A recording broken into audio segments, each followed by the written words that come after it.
sainteté. L'univers crie sa majesté.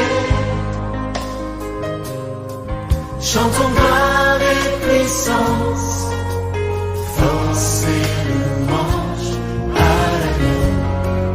l'agneau immolé. À l'agneau immolé. Les ténèbres. Bien, chers amis et auditeurs, nous allons passer donc au vif du sujet. Nous allons, avec le pasteur, avoir quelques réponses, les réponses à nos questions que vous nous avez confiées, vos commentaires, vos questions, que nous allons essayer d'avoir des réponses avec l'homme de Dieu ici présent. Alors, nous avons reçu un certain nombre de questions, ou beaucoup de questions, que nous avons essayé de ranger, d'ordonner, de sorte que les questions qui semblent se ressembler puissent rentrer dans un seul moule et puis être reformulées en une question. Donc, chers amis, en fonction des questions qui seront posées, vous allez certainement vous retrouver. Si votre question n'a pas été posée exactement comme vous l'avez confiée, ne vous en faites pas. Vous aurez dans la réponse de l'homme de Dieu, vous serez totalement satisfait. Pasteur, nous venons à vous encore. Alors, la première question que nos auditeurs voudraient savoir ce soir, quel est le but de Dieu en créant l'homme en 3 composantes? Comme vous nous l'avez enseigné, nous avons donc le corps, nous avons l'âme, nous avons l'esprit. Est-ce que vous pouvez nous expliquer un peu pourquoi, quel est l'objet que Dieu s'est assigné en créant l'homme de cette manière? Merci beaucoup. Cherchez à comprendre justement le but de Dieu ou les motifs de Dieu, comme on dit la volonté de Dieu. En anglais, on dit the mind of God. C'est d'ailleurs le motif de l'œuvre du ministère chrétien ou du ministère d'enseignant. C'est expliquer, n'est-ce pas, la pensée de Dieu. Dieu, lorsque nous lisons le livre de Genèse, dans le premier chapitre, le chapitre de la création, au verset 26, la Bible dit, Dieu a dit, créons l'homme, selon à notre image, selon notre ressemblance. Ouais, c'est ça le motif de Dieu. Il a créé l'homme, il a voulu que l'homme représente son image et qu'il soit sa ressemblance. C'est ça. Vous comprenez? Et c'est dans ces motifs-là que l'homme est complexe comme création, comme être. L'être humain est corps, âme et esprit. En fait, comme nous avions expliqué, l'âme, c'est ça la personne. C'est ça l'homme, en fait. Qui es-tu? Tu es une âme. Qui suis-je? Je suis une âme. Toute personne que vous voyez, Dieu voit la personne comme une âme. Maintenant, pour que cette âme-là ou cette personne fonctionne dans le physique, il lui faut un accessoire physique, un support physique qui puisse lui permettre de pénétrer, de communiquer, de s'exprimer dans le physique. C'est ça le corps ou la chair. L'âme est donc mise dans le corps.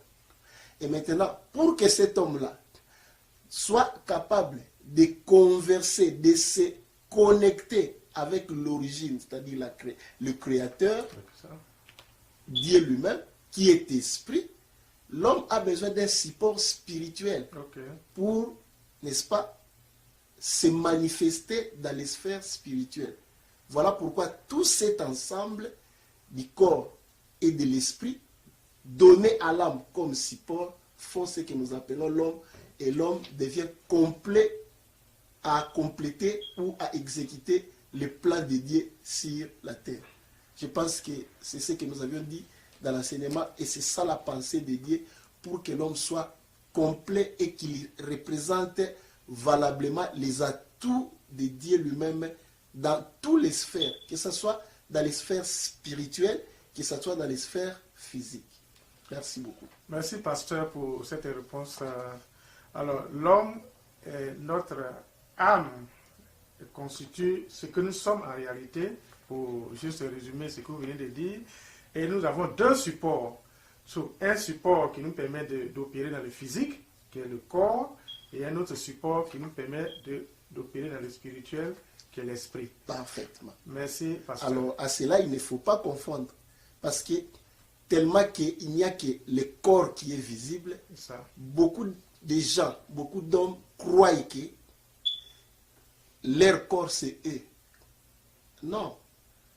L'individu, l'identité de l'individu ou de la personne humaine, c'est l'âme. Le corps n'est qu'une enveloppe, n'est qu'un support, comment est-ce qu'ils appellent, n'est qu'une carapace. Ça. Dans les termes informatiques, on dit les hardware. Les software, c'est ça la machine, c'est ça l'ordinateur. Les software. Et les software, c'est ça la personne, c'est ça l'âme. Et l'esprit, c'est un autre hardware, mais qu'on ne peut pas toucher. C'est spirituel. Il faut comprendre ça de cette façon. En tout cas, et justement, je rebondis sur cette précision que vous venez de donner pour vous poser une autre question, Oui. qui est également une préoccupation majeure de nos auditeurs. Alors, l'âme, le corps et l'esprit sont donc des composantes, je veux dire la création, que Dieu a mis en place, qui constitue l'homme. Alors, les auditeurs voulaient savoir, le corps donc qui a été créé par Dieu, comment se fait-il que ce corps-là s'impose à la volonté de Dieu? Oui, en fait, le corps, comme nous le disons, c'est notre costume. Okay. Le corps, c'est une création. Il a ses fonctions pour être en contact ici-bas. Il y a aussi en lui les manifestations qui tendent à faire évoluer l'âme. N'oublie pas, l'âme est le maître du corps. L'âme, le corps dépend de l'âme. Okay. Parce que le corps n'est qu'un support. Mais c'est l'âme qui se manifeste dans le corps. Maintenant quoi? Le corps manifeste des besoins. C'est comme votre voiture. Elle a besoin du carburant, elle a besoin d'un entretien, tout ça, tout ça. Absolument. Maintenant, vous pouvez être aussi esclave de votre voiture. Si vous vous oubliez, vous aimez tellement la voiture, il y en a qui ont des voitures de luxe, quand vous touchez à sa voiture, c'est comme si vous touchez au-delà de sa personne lui-même. Il y a des gens comme ça. Alors, vous commencez à travailler beaucoup pour votre voiture, à nettoyer, à soigner cela, au point de vous faire souffrir vous-même. C'est comme ça que beaucoup de gens sont prisonniers de leur propre corps. Et c'est là notre focus. Parce que nous tous, parce que c'est le seul support qui est visible et c'est ce qui domine notre attention. On travaille pour le corps. Le corps veut prendre tout de nous. Et nous voulons nous identifier complètement à notre corps, que nous nous oublions nous-mêmes. L'homme oublie qu'il est âme, qu'il n'est pas le corps. Okay. Et dans notre rapport avec les autres, nous les traitons aussi de cette façon. Nous croyons que c'est leur corps. Voilà pourquoi c'est idiot, permettez-moi le terme, de pouvoir évaluer quelqu'un par la quantité de la boue, la quantité justement des corps que vous voyez. Ouais. Quand quelqu'un juge les gens par rapport à ce qu'ils voient avec leur corps, ils ne connaissent pas la personne humaine. Et c'est ce qui est dans la mentalité collective. Il y a aujourd'hui le problème du racisme, le problème de radicalisation, tout ça, de stigmatisation de certains peuples à cause de cette incompréhension-là. On voit l'homme, on ne voit pas l'âme, mais on voit le corps, on voit son apparence, c'est ça. Et on tombe dans tout ce qu'il y a comme déboire, tout ce qu'il y a comme déviation. Merci beaucoup, pasteur. Et je crois que cette réponse m'amène à justement vous passer à une autre étape. Le corps, donc, vous dites, vous l'avez bien dit, est donc une boue C'est-à-dire que ça nous lâche après, ça pourrit. Alors, je m'en vais vous poser donc cette question. Le corps, donc, cette forme, cette enveloppe que Dieu nous a donnée pour opérer dans le physique, et qui par la suite est laissée pour compte, je veux dire, est pourrie, ça dit que Dieu n'en prend-il pas soin? Pourquoi? Pourquoi pas? Dieu, quand il prend soin de l'homme, il prend soin de l'homme dans tout son être, dans son corps et dans son esprit aussi. Et aussi dans l'âme. N'est-ce pas? Donc, vous avez besoin du corps, n'est-ce pas? Pour paraître ici-bas. Cela veut dire que le corps nécessite aussi votre attention et l'attention du Créateur aussi. Parce que sans le corps, vous ne pouvez pas opérer ici-bas. Vous, en tant qu'individu, en tant qu'âme, en tant que personne, vous avez besoin du corps pour opérer ici-bas. Donc, le corps est extrêmement important. Tout ce que Dieu a créé est vraiment important et Dieu en prend soin. Dieu prend soin plutôt de notre corps. Voilà pourquoi il peut même guérir ces corps. Et il châtie aussi ceux qui ne prennent pas soin de leur corps. Si vous ne prenez pas soin de votre corps, le corps, Dieu aussi le considère comme le temple du Saint-Esprit, le corps du chrétien. Parce que à ce moment-là, quand on est converti, on devient chrétien, on devient enfant de Dieu. Votre corps permet aussi à Dieu de se manifester. Écoutez-moi, les miracles et l'évangélisation, l'œuvre de Dieu, qui le fait? Le chrétien, il le fait au travers de son corps. Exactement. Cela veut dire que son corps est devenu un moyen de déplacement de la gloire de Dieu. Dieu a mis son esprit en nous. Le corps, mon corps, contient la présence de Dieu lui-même. Cela veut dire que Dieu habite dans ce corps ici. Le corps est vraiment important. Je pense que... Merci beaucoup, Yann. Je pense que nos auditeurs ont bien compris. Et pasteur, je m'en vais vous poser une question suivante dans Matthieu 5, verset 15, Matthieu 15, verset 11, qui dit ceci, que ce n'est pas ce qui entre dans le corps de l'homme qui le souille, mais ce qui en sort qui le souille. Par rapport à l'explication que vous donnez, comment expliquez-vous que le fait qu'un homme puisse mourir d'une nourriture empoisonnée, dans la mesure où ce n'est pas ce qui entre qui le souille, mais c'est ce qui en sort. Pourtant, l'homme peut être empoisonné. Et ce qui est empoisonné vient justement de dehors pour entrer dans son corps et lui faire un dégât et qui va bien entendu causer sa mort par la suite. Comment est-ce que vous expliquez cela? Je ne sais pas si nous pouvons lire ces passages parce que je pense que nos auditeurs qui ont lu ces versets n'ont pas bien élucidé C'est pour cela que nous sommes là ce soir pour pouvoir avoir un peu plus d'informations. Je disais que c'est dans le livre de Matthieu. Matthieu 15, verset 11. Matthieu chapitre 15, le verset 11. Le verset 11. Je lis dans la version Louis II. La Bible dit, ce n'est pas ce qui entre dans la bouche qui suit l'homme.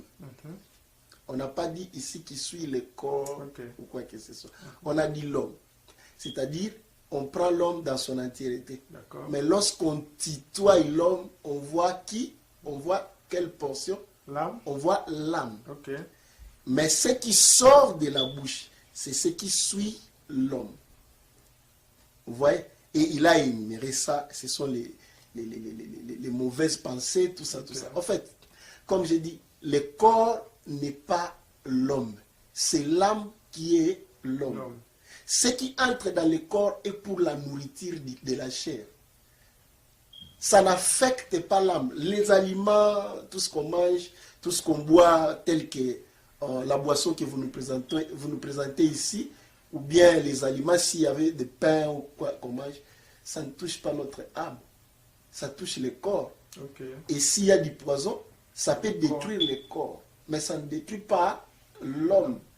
Mais au contraire, ce qui sort de l'homme, ce qui sort de l'homme, quoi, ce sont les pensées mauvaises, c'est-à-dire l'expression de ta personne. C'est ce qui peut te souiller. C'est ce qui manifeste ce qui est en toi de mauvais et qui peut te tuer. Tu es qui? Ou tu es quoi? L'âme. Qui est ton identité. Voilà. L'âme meurt à cause de la corruption au-dedans de lui, non pas de la corruption de ses corps. Le corps, s'il mange des poisons, c'est le corps qui va mourir, mais l'âme ne va pas être atteinte. Okay. Il faut séparer bien l'aspect biologique et de l'aspect immatériel. L'aspect matériel et l'aspect immatériel. Lorsqu'on voit l'homme dans son immatérialité, si je peux me permettre ce terme-là, on voit l'âme et l'esprit qui sont immatériels. La seule composante qui est matérielle dans l'homme, c'est justement le corps. Et le corps ne mange que de ce qui vient de la terre, parce que le corps lui-même est l'émanation de la terre. Et voilà pourquoi c'est ce qui vient aussi de la terre qui peut tuer le corps. Je pense que j'avoue que je suis particulièrement béni parce que même moi, il y avait certains éclaircissements qui m'ont vraiment édifié ce soir. Et mes auditeurs, je crois qu'ils en sont également bénis au regard des réponses que vous avez données par rapport à toutes ces questions que nous avons posées. Nous vous remercions infiniment, pasteur. Nous sommes presque au thème de l'émission. Nous ne voudrions pas vous laisser partir sans que vous nous donniez une parole, une prière pour nous confier à la grâce de Dieu, parce que nous sommes au pied de l'homme de Dieu ce soir. Oui, je pense que vous avez prévu des séries de questions, mais je voulais qu'avant qu'on termine, qu'on aille dans une autre série, parce qu'il faudrait qu'on finisse ces séries-là. Vous savez, nous avons... disons, une charge d'horaire un peu compliquée. Et lorsque nous nous présentons comme ça, nous voulons en profiter pour faire le maximum du travail. Ça nous fait plaisir, pasteur. Voilà, si je pouvais aller un peu dire quelque chose par rapport à cette première série, c'est pour dire ceci. Comprends ton être. Tu n'es pas le corps. Le corps, c'est l'un de tes biens. C'est l'un de tes propriétés. Vous voyez, quand quelqu'un meurt, on dit que son corps est à la morgue, n'est-ce pas? Nous disons que c'est son corps. Les sons que nous utilisons, c'est le pronom possessif. Pronom personnel qui est possessif. Pour dire que c'est un de ses biens. Et alors, quand on dit c'est son corps qui est à la morgue, et lui-même est où? Cela veut dire que lui n'est pas son corps. Et c'est dans la conscience collective. Mais c'est comme si c'est une conscience qui est cachée, qui n'est pas très bien maîtrisée ou acceptée dans notre conscience. C'est une réalité que nous connaissons. Mais nous ne faisons pas cas de ça. Chaque moment, à chaque instant, nous voulons nous identifier comme notre corps. Et au point que nous sommes devenus les esclaves de notre propre corps. Nous travaillons beaucoup pour le corps, au point que nous nous ignorons nous-mêmes. L'homme ne travaille pas pour lui. Et voilà pourquoi beaucoup de gens sont surpris à la fin de leur âge, lorsque le corps ne sait plus répondre, ils perdent tout leur goût. Or, c'est le corps qui a cessé de répondre, ce n'est pas moi. Le corps peut disparaître aujourd'hui, le corps peut mourir aujourd'hui, mais pas moi. Moi, je continuerai à exister parce que je ne suis pas immatériel. Je ne dépends pas de la matière. C'est mon corps qui dépend de la matière. Ça, c'est une réalité qu'il faut bien, et alors très bien avoir à l'esprit, dans sa conscience, pour que tu mènes la vie selon la volonté de Dieu. Si on ne comprend pas ce qu'on est, comment est-ce que l'on a été créé, on ne peut pas comprendre les desseins de Dieu et le but de Dieu. Et même la spiritualité sera tronquée. Voilà ce que je peux dire avant qu'on passe à la deuxième série. Merci beaucoup, pasteur. Tous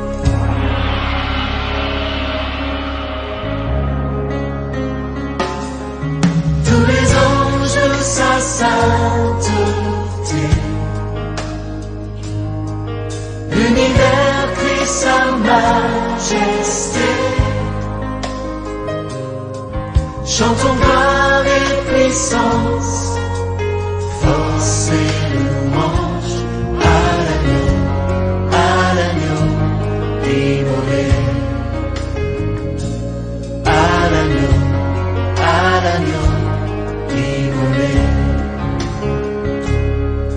Les ténèbres ont reculé devant nous.